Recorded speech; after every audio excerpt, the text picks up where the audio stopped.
Hey, it's Dan. Welcome back. We're going to do a quick video today on two things. How to apply for reconsideration on your EIDL loan and how to contact the SBA to make sure that you do get the grant portion if you have not received it. Okay, so before we get started, please like and subscribe today and share this with your friends and colleagues. Okay, thank you. Channel's growing. I appreciate everybody, and onward and upward, okay? A couple things. I really appreciate the comments, and I really appreciate the people that have reached out via Facebook, email, and the YouTube comments, and I am eternally grateful for that, and I appreciate it so much. A couple things that I want to, I have literally, when you have over 1,000 comments on a single video, we've literally gotten every type of business that there possibly is out there. And a couple people out there that were unique, and I have a philosophy and a saying that I've had for several years, and that is the best companies are run in this philosophy that everybody that works for the company sells. And from the person that answers the phone and how you greet somebody to how if you sell a product that has to be installed, how the installers deal with people, how the salespeople deal with them, customer service, every single person. And every single person's job is to sell and represent the company in a positive light to promote further sales to friends, colleagues of theirs, and everybody else. But I got these individuals, like one woman said, I'm a therapist, I don't sell anything, and I totally disagree. And I also had a private investigator that said, I don't sell anything, I'm a private investigator. And two perfect examples. The therapist runs a business, whether she's working with children, couples, drug dependency, whatever. She's dealing with clients that need to have a positive outcome. And if, let's call her Sharon, if Sharon has a positive outcome, then the insurance companies or people are going to hire Sharon more. And basically her success is selling and having a successful outcome with all these patients that she deals with. The private investigator, this guy may say, oh, I'm not selling anything, but he deals with the attorneys. He deals with the courthouses. He deals with finding information, whether it's looking someone up or whatever. But again, his success is how he delivers to these clients. So he's selling that product and how he handles the service, okay? Now, a couple things. This whole thing with the EIDL has gotten so blown out of proportion to where there's been some success stories that we've seen and a lot of non-success stories, okay? One thing that is absolutely ridiculous is one couple reached out to me via Facebook, and they were denied the EIDL loan. And I could just tell by this woman's letter, this is a very organized person, okay? This is a person that if I said, hey, Joan, give me your financial statement, Joan could print it up before I finish the sentence, okay? And Joan sent a very detailed application to the SBA, and the SBA came back and said, you guys haven't had any economic injury during this time. Now, Joan has sold nothing. It's irrelevant what Joan is selling right now, but Joan's in San Diego, and they've sold nothing since this started, okay? So for you to say that she's experienced no economic loss is preposterous, okay? It's outrageous. Now the next one was a woman that reached out, and they had been approved for several $100,000 through the EIDL program. And now a company like this was a large company. They had a team of salespeople, a large staff, sales managers, that type of company with, a large infrastructure, okay? They just found out, oh, hey, by the way, this week, we're only going to lend you 150 grand, okay? Now, a lot of you out there going, I'd love 150 grand, but if you need 700,000 to fix the problem for 30 years, and they're only going to lend you 150, it's ridiculous that they've capped these loans, and she is a victim of that, and it's going to, hurt that company, okay? There are two types of horrible people in business, in life actually, and that is liars and flakes, okay? A liar for the obvious reasons. Don't know if they're telling the truth, and whatever you do, okay? bad for relationships, they're bad for business, okay? The next one is a flake. A flake is a person that blows you off just to get you off the phone or tell you, don't worry, it's going to be handled. You know, you have them when you're employees. Hey, John, did you call Mrs. Jones and tell her that we're going to be out there and take care of that on Tuesday? Yeah, it's handled. And then he doesn't, and Mrs. Jones is angry. That's a flake. Well, the SBA falls under the flake category, okay? I found out over the weekend that I was denied for my EIDL loan, okay? Woe is me. Now, what's ridiculous about this is that I applied on March 29th, okay? Pay close attention to these dates. On April 15th, I got the $1,000 in my account because I don't have any employees. It's just me. On May 2nd, now I'm calling, what's going on, what's the status, what's going on, getting blown off, don't worry. Oh, Mr. Goldberg, you know, if you got the $1,000, you know, you're going to get the money, okay? Don't worry about it, okay? So the loan, your loan offer's coming, don't worry about it. May 2nd, 10 o'clock at night, by the way, May 2nd was a Saturday, okay? Night at like 10:48 at night, I get an email, we're processing your loan application and please be patient.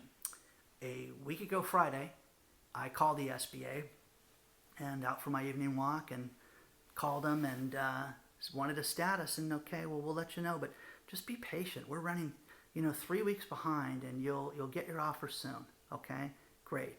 I got a denial letter Saturday night or Saturday morning, and the letter is dated April 14th, okay?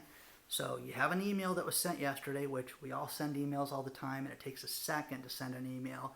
During the time of this video so far, you could have sent 50. They sent a PDF of a letter that was sent to me that was never sent to my office that was dated April 14th. So think about this. Now, I don't care if I get the EIDL loan or not at this point. And I haven't for a while because I practice what I preach and the strategy and thinking that they're flakes and that they're not going to follow through. Now, people, think about what I'm telling you. It's been over a month. That letter was over a month that they were supposed to send that to me, okay? And I did not get it for a month. So if you're holding out hope that this is going to be the key that's going to save your company, think again, okay? Because these are people that don't care about this. I mean, they're so overwhelmed, and everybody that I've talked to locally, because I called them on Friday again and spoke to people here locally, and they're so overwhelmed and so backed up. They should have handled this like they did the PPP loan program, where they sent it out to different banks. PayPal got involved through WebBank and Cabbage and all these different portals that are lending money, and that's how they should have handled the EIDL loan, okay? So let's get into, first of all, how to ask for reconsideration for your EIDL loan. Now, if you've been denied for the EIDL loan, this is exactly how you handle asking for reconsideration of your loan. First things first, if they've sent you an email, okay, it is best to respond directly from that email, okay? Print it out, save it, and have that. It's going to have the reason that you were denied. Now, if you were denied because you requested a certain amount of money and they said, we're not going to give you $2 million, your company doesn't have it, well, that's easy. Be specific, show them what you need, and ask for reconsideration. If you were denied for something like unsatisfactory credit, okay, deal with that. Deal with it in the letter and explain and hit that head on as to why you can refute what they are saying, okay? And again, pull your credit report. There's a ton of different ways to do it for free if that's the issue. And look at pre-disaster, okay, and where you were at. The fact that this is a disaster loan, and if we had a tornado, no one would be going, hey, how's your credit prior to the tornado? It's preposterous, okay? So we're all in agreement on that, okay? What you're going to use the money for, exactly. I would be specific on what the funds will do. If we get X, it's going to make the company do this, this, and this, and our sales will go up to here. And we need it immediately. We need it within 7 days. We need it in 10 days, whatever, okay? Show the financials of the company, okay? And again, don't go to your accountant. Don't do crazy stuff. Do simple financials on where you're at. And again, pre-disaster and where you're at today, and how this money is going to be, used, and how it can benefit the company.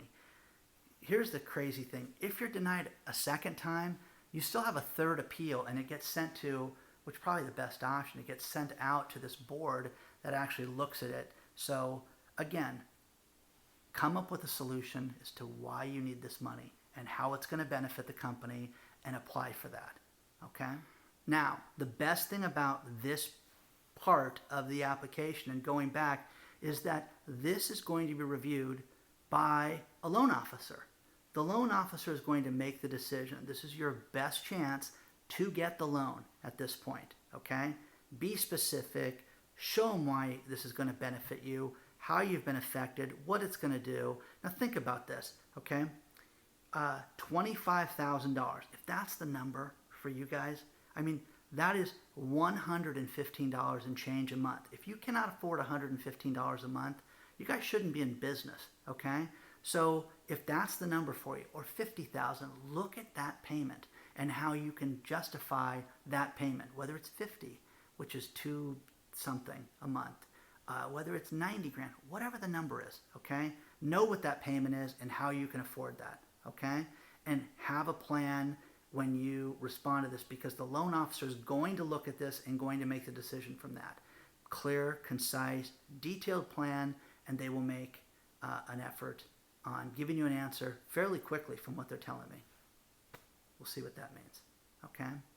Now the next thing is the people that have not received the grant money. There's a myriad of reasons, okay? You may just be completely ineligible for the grant, but if you haven't heard anything, I know people that transpose numbers on bank accounts.